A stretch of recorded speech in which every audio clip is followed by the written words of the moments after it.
Hi friends, இன்றைக்கி இங்கே வேலை பார்க்குற வீட்டுக்கு போயிருந்தேன். இங்கே 3 பூனைக்குட்டி இருக்குது. அந்த பூனைக்குட்டிக்கு மீன் வேக வச்சு பிரிட்ஜில் வச்சுட்டு போயிருந்தாங்க. சூடாக்கி பூனைக்கு கொடுத்துட்டு நானும் சாப்பிட்டு, அதுக்கப்புறம் இந்த செடியெல்லாம் உங்கள்கிட்ட காட்டுறதுக்காக நான் வீடியோ எடுத்தேன்.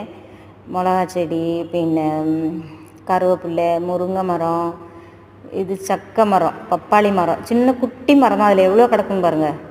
இந்த செடி என்னன்னு தெரியுமா? நம்ம ஊர்லெலாம் அந்த இதில் ஜூஸ்லலாம் ஒரு விதை கலக்குவோமே, கஸ்கசான்னு சொல்லுவாங்க இங்கெல்லாம், கஸ்கஸ்ன்னு. இது இன்னொரு செடி நான் காட்டுறது சங்கு புஷ்பம்.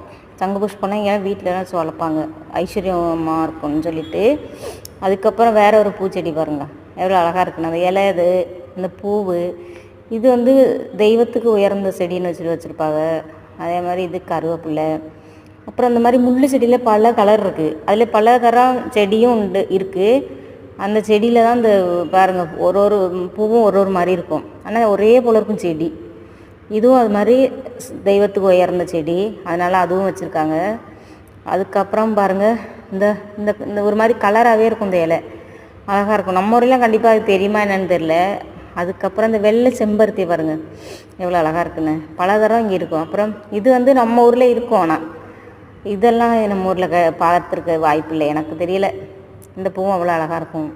இதோட இலையெல்லாம் பார்த்தா ஒரு அழகாக இருக்கும் பொதுவாக. சரி, உங்கள்கிட்ட காமிக்கலாமே நினச்சிட்டு தான். இந்த மணி பிளான்ட் செடி பாருங்கள், பல தரம் கலர் இருக்குது, வேறு வேறு இதுலேயும் இருக்குது.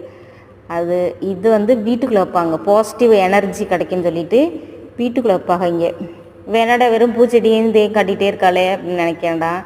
எல்லோரும் எனக்கு சப்போர்ட் பண்ணுங்கள். புதுசாக ஒரு யூடியூப் சேனல் ஓப்பன் பண்ணியிருக்கேன், ப்ளீஸ் சப்போர்ட்டு. நீங்கள் இல்லைன்னா நான் அந்த உலகத்தில் வாழவே முடியாது. கண்டிப்பாக எல்லோரும் எனக்கு சப்போர்ட் பண்ணுவீங்கன்னு நினைக்கிறேன், அதனால தான் வீடியோ போடுறேன். எல்லோரும் இந்த கடைசியாக இருக்க செடி என்ன தெரியுமா? எண்ணெயில் காய்ச்சுவாங்க. தேங்க்யூ.